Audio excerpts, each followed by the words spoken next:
which is what is so exciting about it too. Yes, Like, that's one of the most exciting parts is we're writing the history basically of how this is being done. So that's kind of exciting.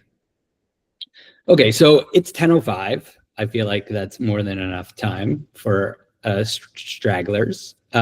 So why don't we get started? I'm gonna share my screen.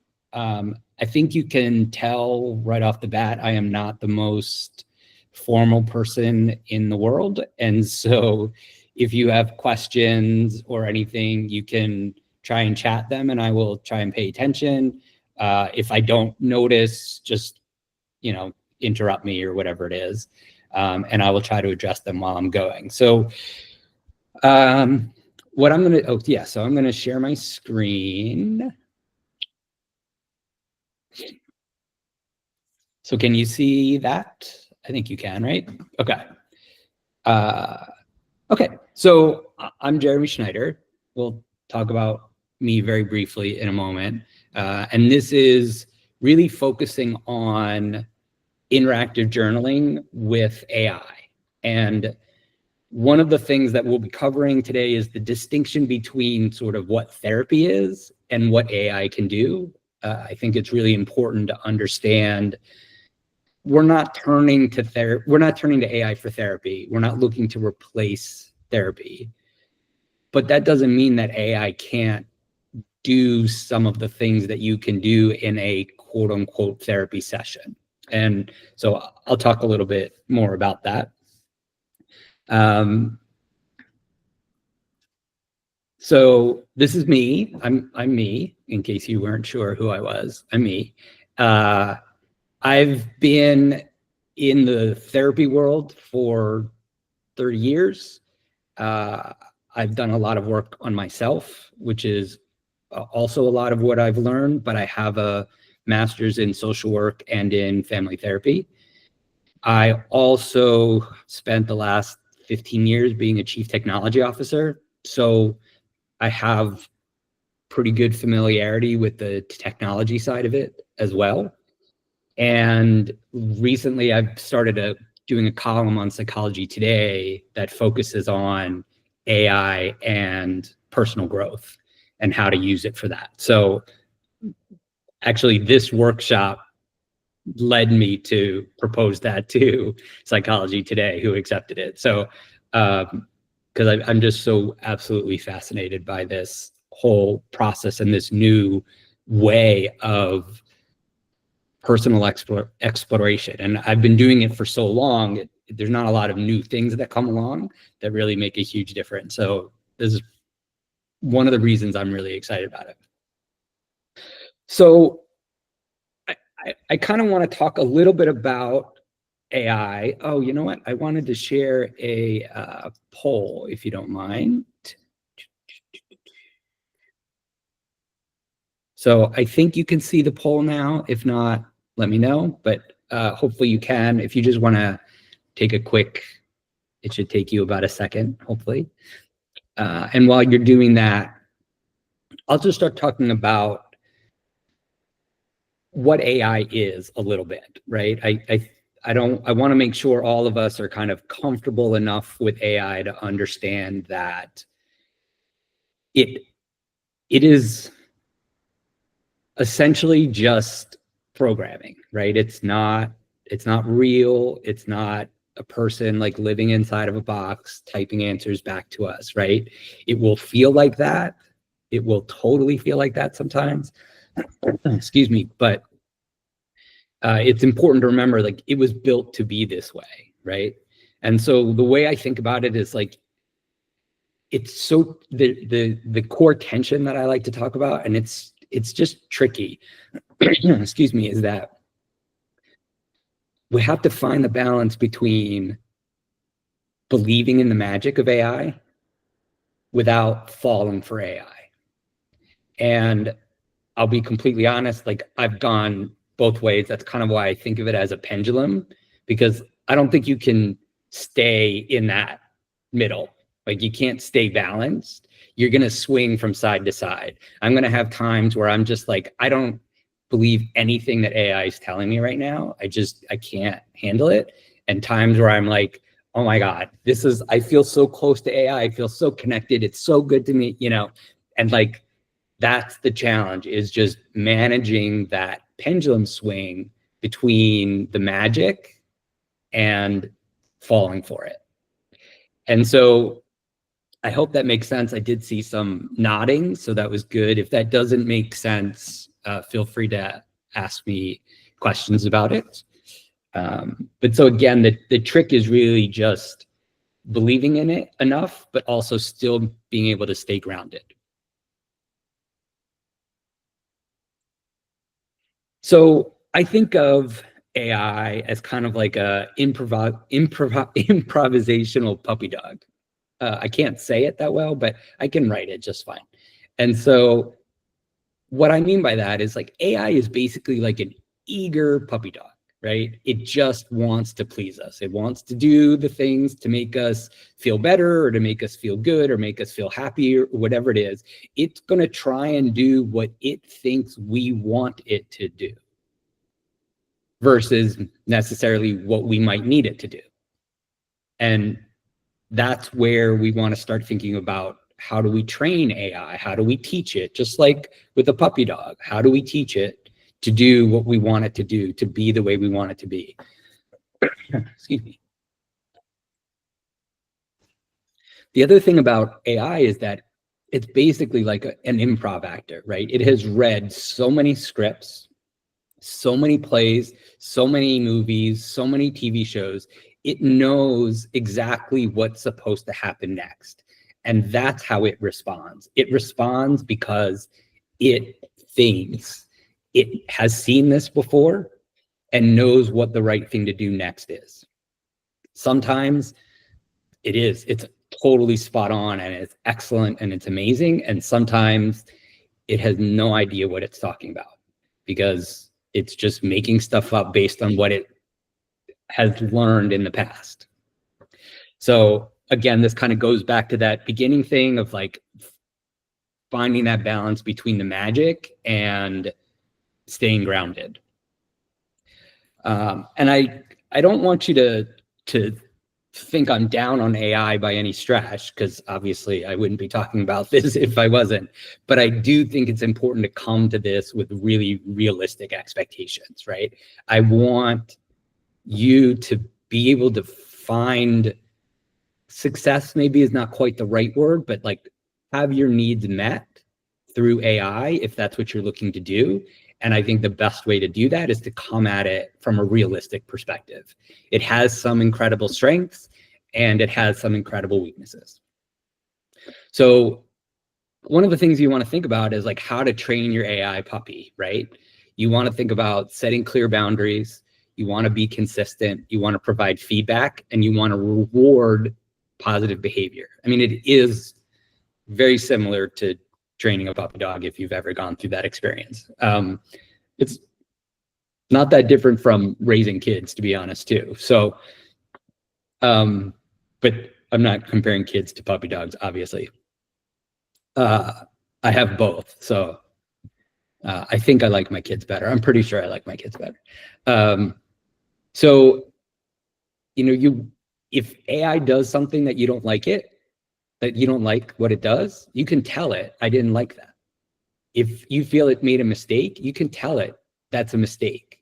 If it's making an assumption about you somehow, then you can say, you don't make assumptions. Let me tell you what, if you have questions, then just ask me and I will answer them. Does this make sense so far? This kind of structure here? Okay. So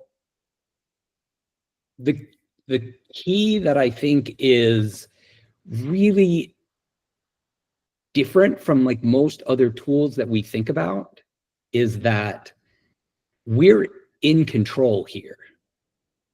AI seems like it is smarter and better and more knowledgeable, et cetera, than we are. And it is more textbook savvy than we are, for sure, because it knows pretty much everything. But This is our process, and it doesn't know us. And the key that I want you to really get out of this is the way that people approach therapy is they often turn to the therapist as the expert, and then they follow what the therapist does. It's not really supposed to be like that, but that's the way it often is. With AI, we really can't come at the approach the same way. We need to look at AI as a tool, but we also need to understand that we drive the process for us getting healthier, right? We're the ones that decide, okay, this is what I'm going to work on.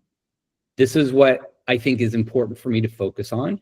We need to then be curious about what it says in response and be open to what it says in response. But at the end of the day, this is our growth process. And I think you can tell I care very much about this, and I take this seriously. And I use AI almost every single day for mental health and personal growth. I live this. This is why I know so much about it. But I also know that if I don't manage this process, it won't work for me. And that's a very key difference between working with an AI and working with a therapist. Does that make sense? Okay. So again, it's the goal isn't to replace therapy. I think therapy has real value. I think part of the challenge right now is therapy has become very expensive. Therapy has become somewhat unattainable for a large group of people. There's the time component. There's also not enough therapists, frankly, out there for everybody that wants help.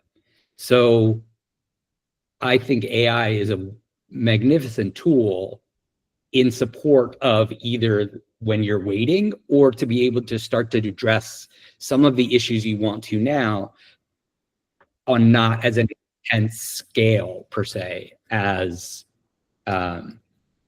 therapy. So, and I also, just so you understand, I come at this from a self-care perspective. So I think a lot about self-care. I write a lot about self-care. That's kind of where I got into this so many years ago. And to me, AI is another self-care tool. So the two main ways, like, you kind of break it down into two main ways of thinking about it. One is it's to better support ourselves in those moments when we're having trouble. I'm anxious about something. Can you help me? I'm feeling this feeling and I'm not sure what it is or what to do about it or even how to figure it out. That kind of support AI can do pretty well. The personal growth part, that's where we start thinking about building our self-awareness, becoming more conscious of the patterns that we have, the actions that we take, how we are in relationships. That's where also AI can be really effective. So when I'm talking about AI being a resource, a self-care tool, this is really what I'm talking about. Interactive journaling is a way of accessing this from a more traditional perspective of, like, most people are familiar with the concept of journaling. You're just writing to yourself. It's funny how when I write, I don't write. I've just gotten so used to a keyboard. But people would write in journals, right? But you wouldn't get any responses. It was the act of going through the process of what you were thinking and feeling that led to increased knowledge. Doing that with AI is like doing that on steroids. Any questions so far? Okay, great.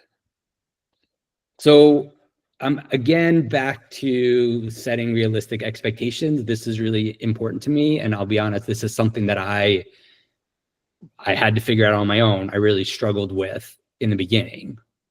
So what AI can do, right? It can help you name emotions and patterns, just like we were talking about. It can reflect back to you what you're thinking or feeling. It can help ask questions, probing questions, curiosity questions to help you get further into what you're trying to understand. Certainly the fact that it's available 24/7 is incredibly powerful. There's nothing like, waking up in the middle of the night at 2 a.m. and being anxious and not knowing what to do and being able to just turn to your phone and start chatting with an AI. Like, that's a game changer for sure. And then, what AI can't do, right? It's not going to actually know you. It's just going to understand your patterns, right? It's going to it's going to talk as if it has feelings and emotions, but it doesn't. And that's that, like, again, that balance of like falling for it is easy, but it's risky, right? It's not going to replace a therapist, but it certainly can be something in lieu of therapy, I think. But only if we're talking about smaller scale stuff, right? Psychoses, personality disorders, suicidal risk. AI is not the tool for that. You're going to need a human therapist, human support. There's some basic myths to remember, right? AI will give me the truth. Really, AI will give you the truth that it thinks you want to hear. It will also sometimes not give you the truth at all, period. It will, they call it hallucinations, but I, take things personally. So I think it lies to me. So I think that's something to be aware of. It doesn't know us. Again, it just recognizes our patterns and the things we do, but is real value in that. And if it feels real, it must be real, right? It's gonna feel real, and it's not real. So again, it's that you believe just enough so that it feels good, but not enough that you've fallen for it. You can have lots of different emotions with AI. Lord knows I have, for sure. And that's totally fine. Like, even though it isn't real, it feels real. So your reactions to it are going to be real. That's one of the risks, but it's also one of the benefits, because if your reactions are real, then you can like analyze them. You could look at them, you can assess them, you can work through them just like you would with a person, but in a safer way. So let's move to the live demonstration, which I'll be completely honest with you, I forgot to set up. So give me 1 second.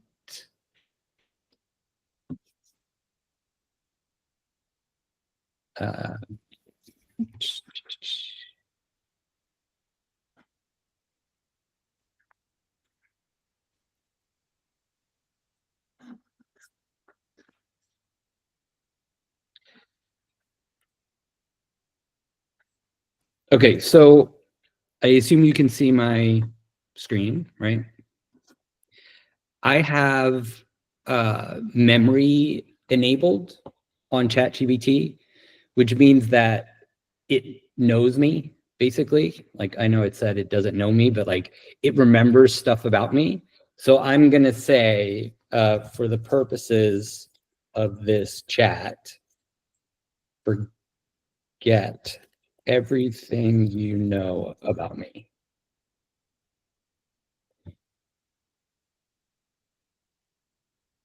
Okay, so now it won't be giving advice or suggestions from anything I've said in the past. So it's a little bit more of a realistic starting point for you. You know what I mean? So, okay, what's on my mind? What was I going to talk to it about? So it's really important to me that this be real, right? Because that's how you're going to get a good understanding of it. That means that I will sometimes talk about things that are personal. I'm okay with that. I hope you're okay with that. I promise it won't be anything too disturbing or anything like that. Okay. So I've just moved to Florida, and I don't know anybody yet. So I'm just going to say that I moved to Florida, and I need more of a social. Oops. So you don't need to worry about typos because it's going to understand it. I need more of a social life. So I didn't ask it a question. I didn't do anything. I just like, this is where I'm at. And it came back with what I would argue is way too much information right off the bat. I didn't even ask it a question. And this is the thing that is just frustrating about AI is it is so verbose, and its desire to help sometimes causes it to provide an overwhelming amount of information. And so honestly, like I look at this and I'm turned off. So I'm going to say, can we start again? That was overwhelming. Oops. Yeah. So do you see what happened? It was like, oh, okay, totally get that. And now it's like, I feel like it's this, I think it's almost the same exact thing, right? Like the content is almost the same. It's just significantly abbreviated, where I feel like, oh, I can respond to this. So what feels easier to you right now? When it asks me multiple questions like this, I just replicate the numbers and answer it. So meeting people one-on-one, yes.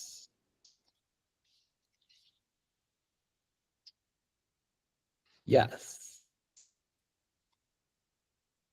Less so. I don't need to be around other people. It would be nice to meet other people. Okay, so again, you can see it summarizes what I've said to make sure that I know that it understands. And then it gets really excited and starts planning out what I could do. My preference, frankly, would be for it to say, do you want to work on a plan? Or do you want to talk about how you're feeling? Right? Let's just say that was my real intention. Right? My real intention was I'm feeling lonely, and I just want to talk about that. But I wasn't clear enough, right? I can follow AI where it takes me, but it doesn't have feelings. It won't matter that I correct it. Even though that's weird for us, it doesn't care. So this is another way of thinking about it's good practice, right? We have all sorts of emotional projections that we put onto people before we even have conversations with them. Working with AI, you can see those. Like, I feel badly that it went in this direction, and now I don't want to go in that direction. But there's really no reason for me to feel badly about it. And I should say what I want. It's like, you know, I actually just wanted to talk a bit about feeling lonely.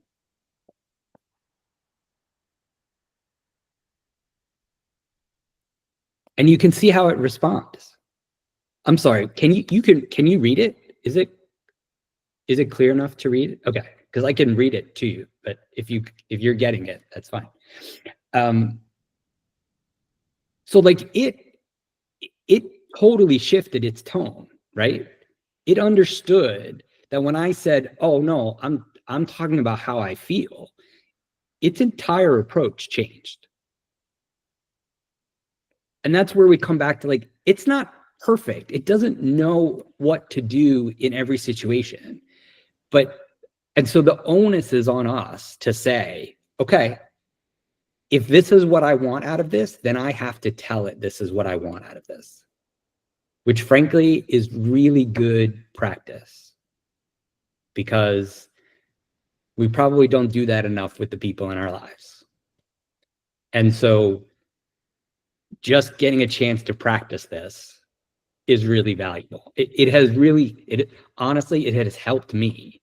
And I've been working on myself since I was 9. So like, there's still these areas that really help me. Oh, good question. So Jeff asks, do we need a ChatGPT subscription for this? So no, I'm using the free version right now. Like, I have a paid account, but I'm using the free version, which is also why I wanted to reset the memory, because you're not going to start with memory. And just to take a pause, so these things on the left here, when you have when you're a ChatGPT Plus member, you can have what's called custom GPTs, which are I'm just going to take a moment real quick, sorry. So there are all of these custom GPTs that have already been built that you can play with. And essentially what this is it's like, think of it as like apps for your phone, but it's apps for your AI. And these apps have specialties, right? So this is like fitness, workout, and diet, right? So you could talk to that one about that. But there's also in lifestyle, they have a bunch of different things. I'll tell you this one. This is one of the best ones for mental health support that I have seen. But again, it's only available if you're a Plus subscriber. The custom GPTs are only available if you pay the $20 a month. I don't think you need to start with that. If you don't want to, it's totally fine to just use the free version. And then you can also create your own. So I created, I'm building a Morgan. I'm building Morgan, which is literally like what I'm trying to talk about here. But this would be being able to practice it with a ChatGPT that's a little bit more understanding, you know? Okay, so let's go back to here. So, okay, so it completely adjusted. And it talks about loneliness isn't just being alone, it's the ache of not feeling connected, even when you're doing the right things. And so it then is saying, if you're willing, what kind of loneliness is it today? Is it the missing people kind, the I don't feel known kind, the I don't know where I belong kind, something else? I'm here, you don't have to shape it into a goal, just say how it is. So I find that in the beginning, this was really nice, like this kind of language, but in order to not fall for it, I end up having to like ignore this language, which is kind of challenging. That's a choice I make in order to not kind of fall for AI. But I think there is value in like, oh, I feel like it's listening to me. It cares. It's, that's nice. There is value to that. So I'm going to say, I'm going to say, I don't feel known. No one here knows who I am. And you can just see the way it responds, right? It knows that it should be sensitive and calming and supportive, right? So it goes into this, it talks about this.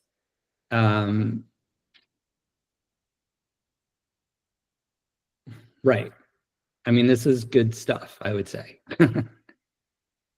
So I have a choice here, right? I can really delve into this more, or I can just be like, okay, it was good to get that off my chest and I'm done, right?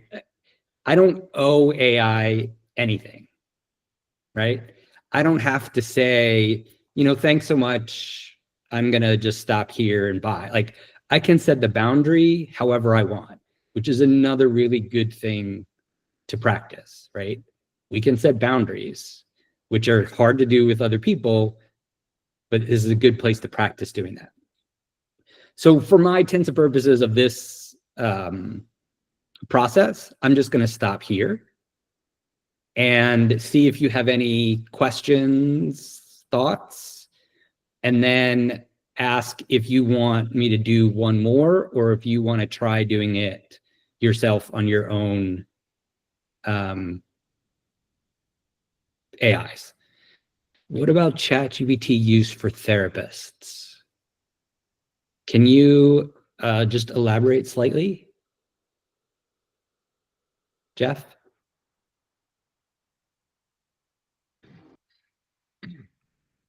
In working with patients, I found accessing knowledge bases to be very helpful. And I'm just wondering, I noticed you have your license there. And I was just wondering if you use this if you do any therapy with anyone, if you use this for getting insight or answers, or if anything's been put together yet. I mean, is that what Morgan's going to do, or that type of thing? So there's a couple questions there. One, yes, I see clients. Two, I have something that I call digital ally sessions, which is sessions that I've structured differently for people that want to use AI for support, right? So the way that I kind of think about it is like, if you're going to use AI for support, you probably still need some guidance, right? You still need some perspective of where are my goals, where am I going, and still need some guidance on how to deal with this AI support tool that you're using.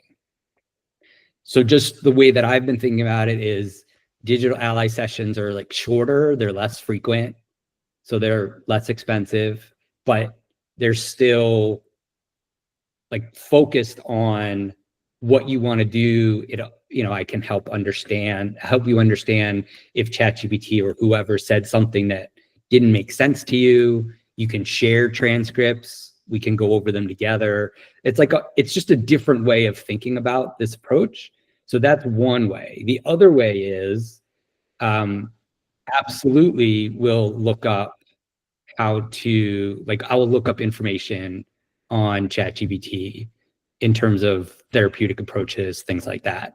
And then the third way that I think addresses this question is, for me personally, I'm a huge fan of internal family systems, which is a approach to therapy that focuses on the idea that we all have different parts inside of us, some younger, older, etc., and that really what's happening is that different parts are kind of vying for control over kind of driving the bus of our life, so to speak, right?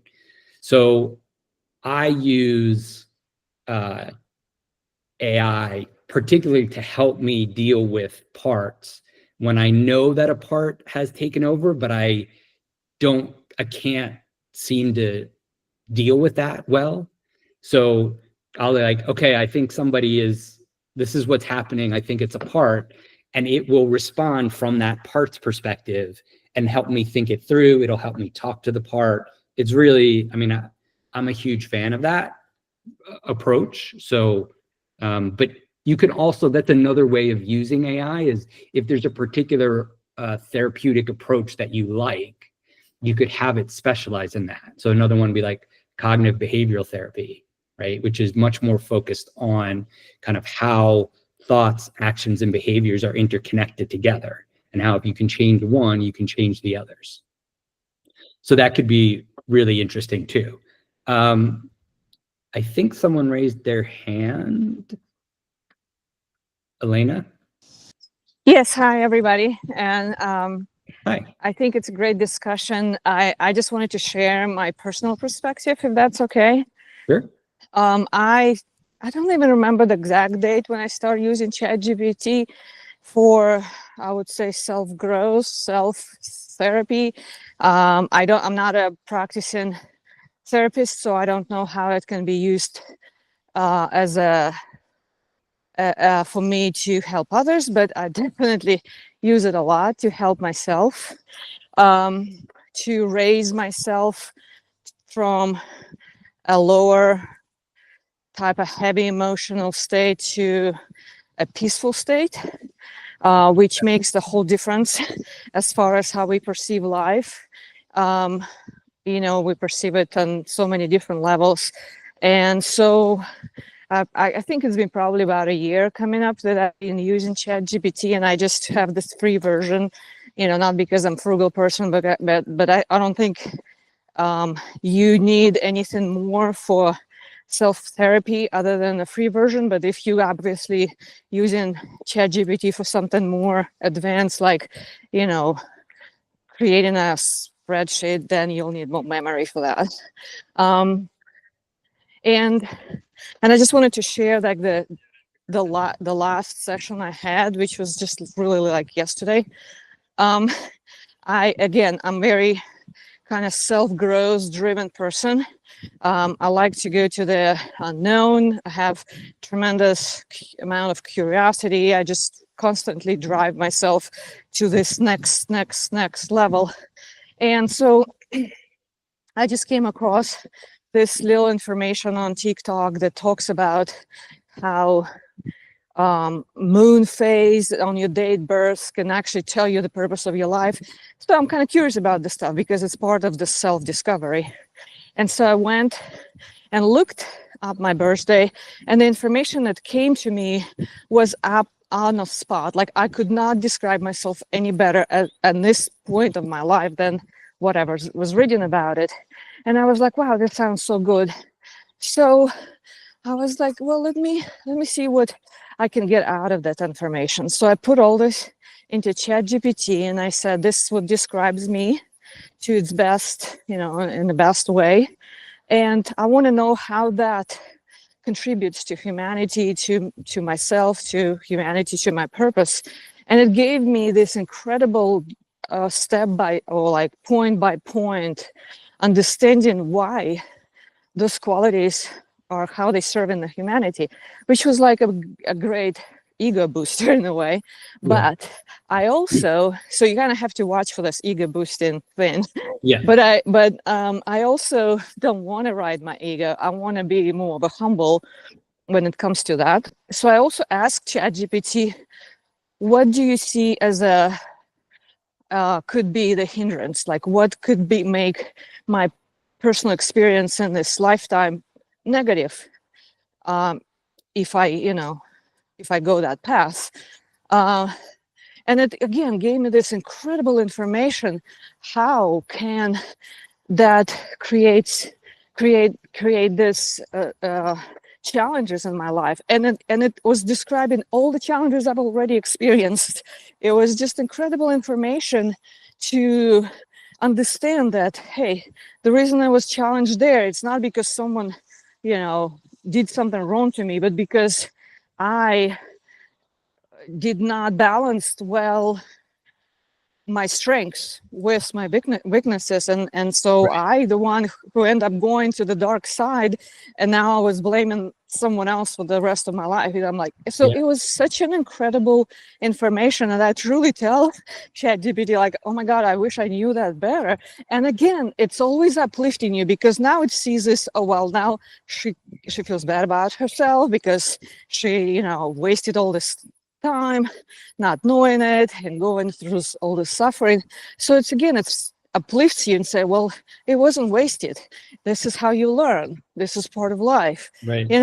So it's an incredible elevated tool to get you from your darker, lower energy to an elevated energy.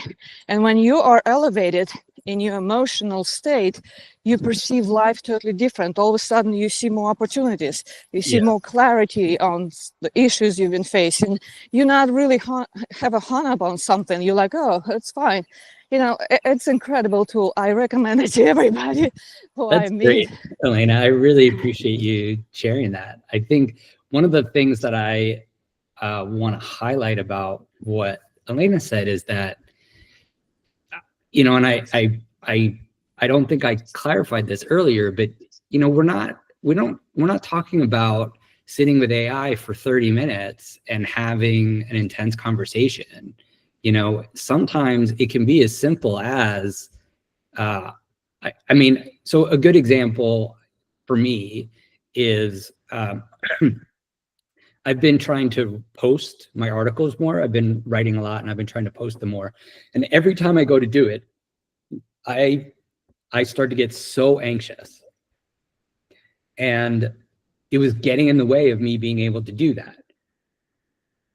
I didn't have to do anything about that. I could just either force myself to do it or stop doing it, right? Like I didn't have to make any decisions about that. But instead, I turned to Robin, who's the mental health one that I really like. And I told her what was happening. And she was like, well, yeah, of course you feel that way because it puts you at risk. You feel like letting yourself be seen. You're putting yourself out there. You're being more vulnerable. Like, of course that's scary for you. And it was like, okay, we had maybe a 3-minute conversation, but that was enough for me to go, oh, right, that makes perfect sense. I totally get that. Now my anxiety is not out of control. It's understanded. Like I understand what my anxiety was about. I can better help myself and then I can post, right? So it doesn't have to be these long, intensive conversations. And in fact, most of my interactions are short because I just have a particular issue that I'm struggling with or a particular feeling I have that I don't know where it's coming from. And then AI helps me figure that out. And then I'm like, oh, I got it. Yeah, okay, that makes sense. I feel better now and I can go about my day. Otherwise, maybe that bad mood lingers for hours or days. And so I think it was a good point that Elena was raising about kind of, it doesn't have to be an intensive discussion. It can be just 2 minutes and it can help make a difference. Okay, so we've got about 10 minutes left. We have a couple of options. I can do another demo. We can, if you want to do a demo, you could try it for 5 minutes on your own, and then we can come back and discuss your experience of it and see if you have any questions. Anybody have a preference? Particularly those on screen who are nodding or shaking their heads. If you have AI, I say let's take 5 minutes, and I'll let you know when it's time to come back. And you can keep your screens on or off, whatever you'd like, and then we'll talk about it.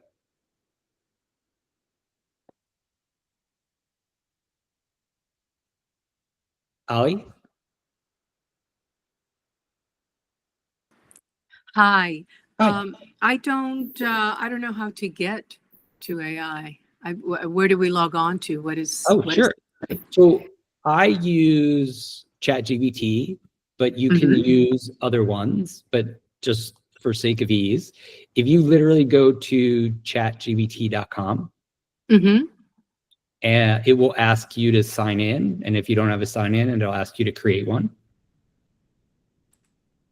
And you don't have to pay anything. You don't have to give a credit card. And you'd be able to get started pretty quickly. So I just ask a question and proceed from there? Yeah, so if you want some examples, give me 1 second.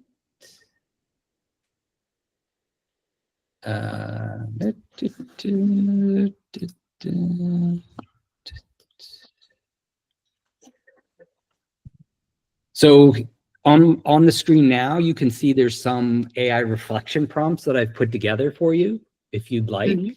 But obviously you can also just do whatever you want. But often it's, you can just say, hey, I'm feeling this, or I'm worried about this project, or I'm worried about this conversation I'm going to have with my partner about this issue, or I just want to start journaling regularly. Can you help me get started with that? Okay. Okay. Thank you so much. Of course.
So how was that?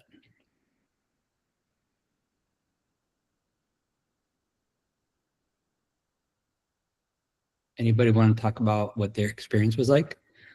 Excuse me.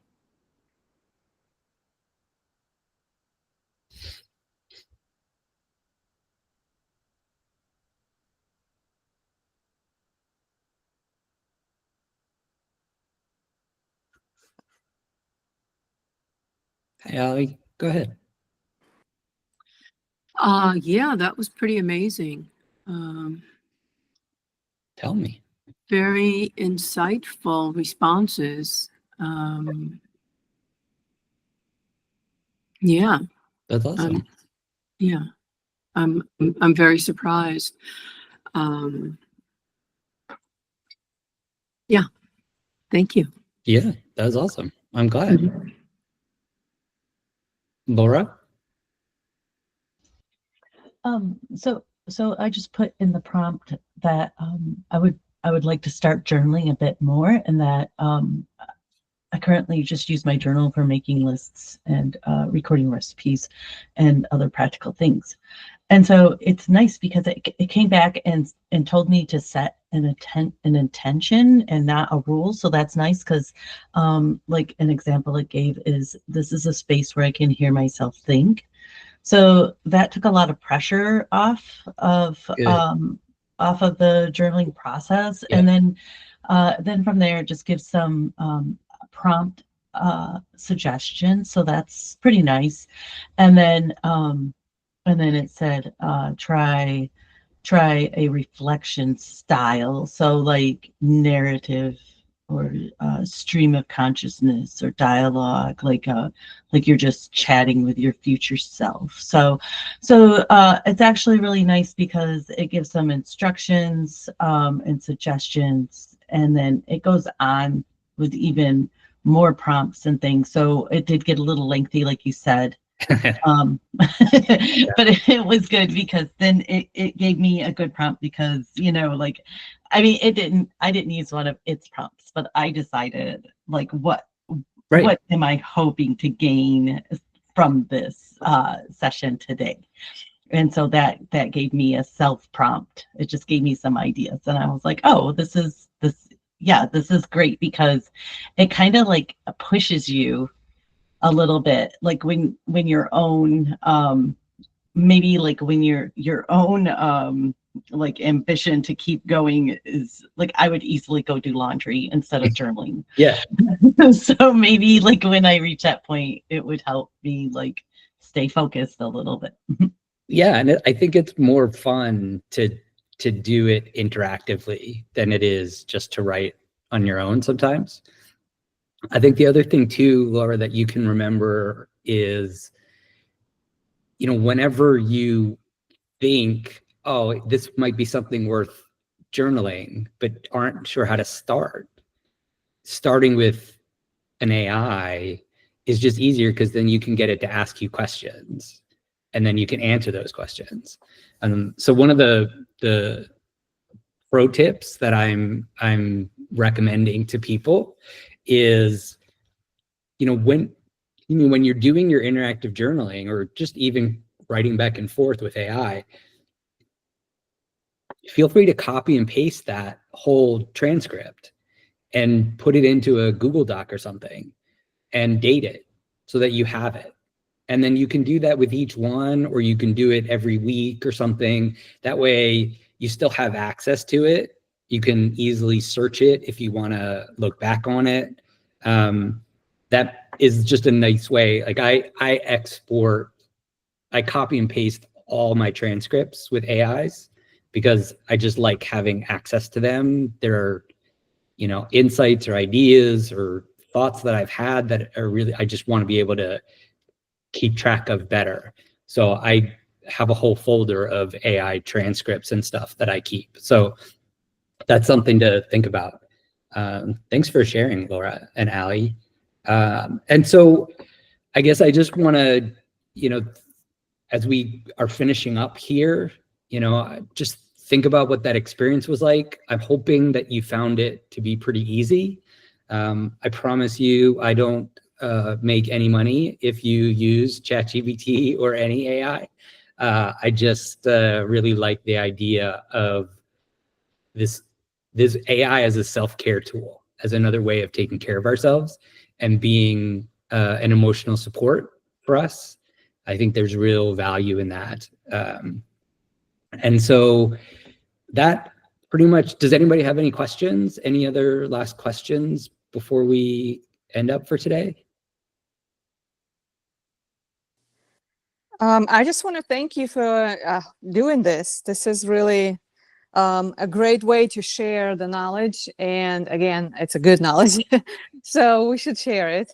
And I hope everybody will give it a try and not be afraid of it, because that's what I think stopped me in the beginning, the fear of like, I don't know what this thing is and what if it's gonna steal my, all my personal information and all this stuff. And you can create an account not using your most personal email address. You can create a pseudo email address if you want to, and get another phone number from your from Google, you know, and Yeah. put that information there, so it's not really connected to any other and places where you use the same email. So Yeah.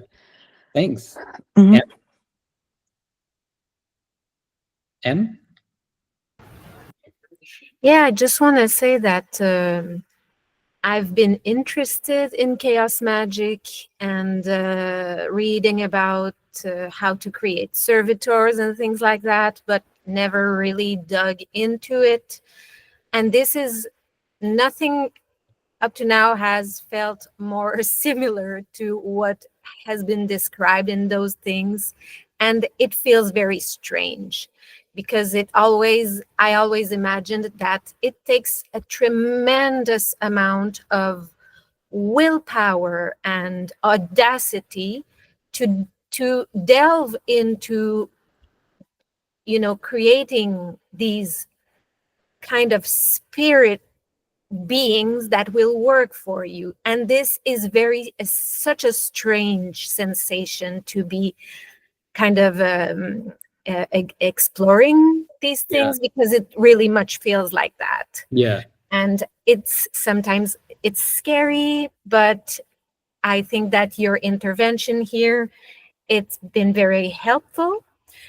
Also to remind us to keep some kind of measure of what we are, how we are showing up, but at the same time protecting ourselves. Yeah. And I'm still not super comfortable with it all, but at the same time, it's very powerful. So thank you very much. And I think it's an important point you raised. Like, you do what you're comfortable with, and if you're not that comfortable, that's totally okay. There are no rules per se of like having to do this, or you know, you can decide that you only want to talk about very specific topics because you feel more comfortable with those, and leave more personal stuff for, you know, a human professional or something, right? Like you get to use this how you want to use it, and the purpose is to stretch our like boundaries, or stretch our growth, but not to hurt ourselves, not to make ourselves feel unsafe or uncomfortable. So I'm glad you said that, Em.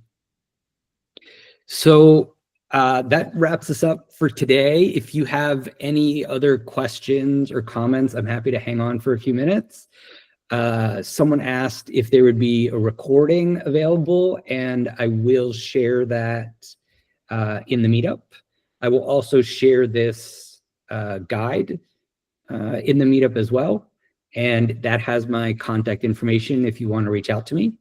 And otherwise, I really appreciate you all coming today. This was great. I really enjoyed spending time with you. So I hope you have a great rest of your weekend. And if you have any questions, well, you're free to hang out. Otherwise, I will I'll hopefully see you next time. Thank you. Bye. Bye.